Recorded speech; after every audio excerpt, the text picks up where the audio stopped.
Hello guys, karibu katika video namba 3. Katika video namba 2 tumeonyesha vitu ambavyo tutaenda kuvisoma katika playlist yetu yote. Katika video hii namba 3 tutaenda kujifunza kuhusu LLM. LLM ni nini? Ni Large Language Model.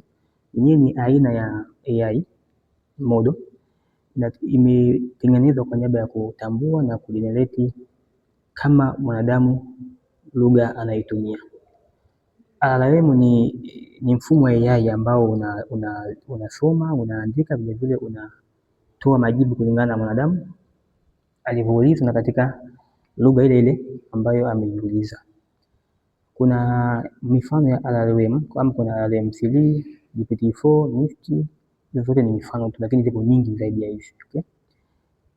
Hizo ni model ambazo zimekuwa powered. Kwa mfano unatumia katika mambo ya chatbot, LLM unatumia katika kwenye code assistance, katika AI writing tools, mambo ya kuandika LLM yatumika. Sasa kivipi inafanya kazi?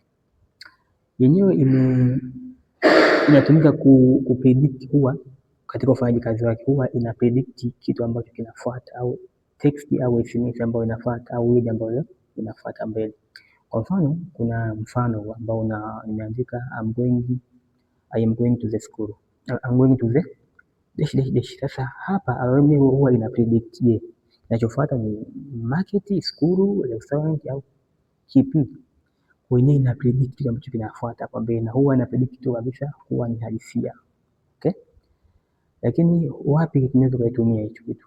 LLM hii inatumia katika mambo mengi, katika chatbot. Kwa mfano unaweza ukaintegrate vile vile katika visual assistant, katika mambo ya programming coding inatumika, kwenye content creation na translation app inatumika. Kwa hiyo ni kitu kizuri, na vile vile sisi tutaenda kuitumia katika mambo ya chatbot. Sasa tuna specify kwa chatbot hapa tunaenda kutumia hizi zingine for future, lakini hasa tutajenga kwa chatbot na kivipi tutaintegrate na mfumo halisia.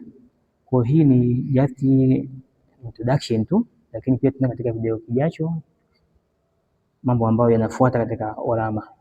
Kwa tunaenda katika video kijacho.